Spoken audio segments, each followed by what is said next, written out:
कुरुवंश की उत्पत्ति। पुराणों के अनुसार ब्रह्मा जी से अत्रि, अत्रि से चंद्रमा, चंद्रमा से बुध और बुध से इलानंदन पुरूरवा का जन्म हुआ। पुरूरवा से आयु, आयु से राजा नहुष और नहुष से ययाति उत्पन्न हुए। ययाति से पुरु हुए। पुरु के वंश में भरत और भरत के कुल में राजा कुरु हुए। कुरु के वंश में शांतनु का जन्म हुआ। शांतनु से गंगानंदन भीष्म उत्पन्न हुए। उनके दो छोटे भाई और थे चित्रांगद और विचित्रवीर्य। ये शांतनु से सत्यवती के गर्भ से उत्पन्न हुए थे। शांतनु के स्वर्गलोक चले जाने पर भीष्म ने अविवाहित रहकर अपने भाई विचित्रवीर्य के राज्य का पालन किया। भीष्म महाभारत के प्रमुख पात्रों में से एक हैं। ये महाराजा शांतनु के पुत्र थे। अपने पिता को दिए गए वचन के कारण इन्होंने आजीवन ब्रह्मचर्य का व्रत लिया था। इन्हें इच्छा मृत्यु का वरदान प्राप्त था।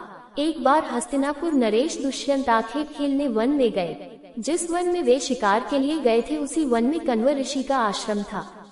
कण्व ऋषि के दर्शन करने के लिए महाराज दुष्यंत उनके आश्रम पहुंच गए।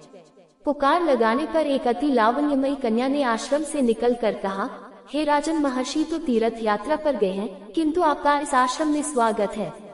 उस कन्या को देखकर महाराज दुष्यंत ने पूछा, बालिके आप कौन हैं? बालिका ने कहा, मेरा नाम शकुंतला है और मैं कण्व ऋषि की पुत्री हूँ। उस कन्या की बात सुनकर महाराज दुष्यंत आश्चर्यचकित होकर बोले, महर्षि तो आजन्म ब्रह्मचारी है, फिर आप उनकी पुत्री कैसे ही? उनके इस प्रश्न के उत्तर में शकुंतला ने कहा, वास्तव में मेरे माता पिता मेनका और विश्वामित्र हैं। मेरी माता ने मेरे जन्म होते ही मुझे वन में छोड़ दिया था, जहाँ पर शकुंत नामक पक्षी ने मेरी रक्षा की, इसीलिए मेरा नाम शकुंतला पड़ा। उसके बाद कण्व ऋषि की दृष्टि मुझ पर पड़ी और वे मुझे अपने आश्रम में ले आए। उन्होंने ही मेरा भरण पोषण किया। जन्म देने वाला, पोषण करने वाला तथा अन्न देने वाला, ये तीनों ही पिता कहे जाते हैं। इस प्रकार कण्व ऋषि मेरे पिता हुए। शकुंतला के वचनों को सुनकर महाराज दुष्यंत ने कहा, शकुंतले, तुम क्षत्रिय कन्या हो। यदि तुम्हें किसी प्रकार की आपत्ति न हो तो मैं तुमसे विवाह करना चाहता हूँ। शकुंतला भी महाराज दुष्यंत पर मोहित हो चुकी थी, अतः उसने अपनी स्वीकृति प्रदान कर दी। दोनों ने गंधर्व विवाह कर लिया। कुछ काल महाराज दुष्यंत ने शकुंतला के साथ विहार करते हुए वन में ही व्यतीत किया। फिर एक दिन वे शकुंतला से बोले, प्रियतमे, मुझे अब अपना राजकार्य देखने के लिए हस्तिनापुर प्रस्थान करना होगा। महर्षि कण्व के तीर्थ यात्रा से लौट आने पर मैं तुम्हें यहाँ से विदा कराकर अपने राजभवन में ले जाऊंगा। इतना कहकर महाराज ने शकुंतला को अपने प्रेम के प्रतीक के रूप में अपनी स्वर्ण मुद्रिका दी और हस्तिनापुर चले गए। एक दिन उसके आश्रम में दुर्वासा ऋषि पधारे। महाराज दुष्यंत के विरह में लीन होने के कारण शकुंतला को उनके आगमन का ज्ञान भी नहीं हुआ और उसने दुर्वासा ऋषि का यथोचित स्वागत सत्कार नहीं किया।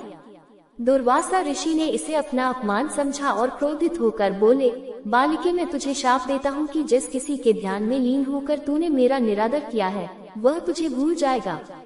दुर्वासा ऋषि के शाप को सुनकर शकुंतला का ध्यान टूटा और वह उनके चरणों में गिरकर क्षमा प्रार्थना करने लगी। शकुंतला की क्षमा प्रार्थना से द्रवित होकर दुर्वासा ऋषि ने कहा, अच्छा, यदि तेरे पास उसका कोई प्रेम चिन्ह होगा तो उस चिन्ह को देख, उससे तेरी स्मृति हो आएगी। महाराज दुष्यंत से विवाह से शकुंतला गर्भवती हो गई थी। कुछ काल पश्चात कण्व ऋषि तीर्थ यात्रा से लौटे, तब शकुंतला ने उन्हें महाराज दुष्यंत के साथ अपने गंधर्व विवाह के विषय में बताया। इस पर महर्षि कण्व ने कहा, पुत्री, विवाहित कन्या का पिता के घर में रहना उचित नहीं है। अब तेरे पति का घर ही तेरा घर है। इतना कहकर महर्षि ने शकुंतला को अपने शिष्यों के साथ हस्तिनापुर भिजवा दिया।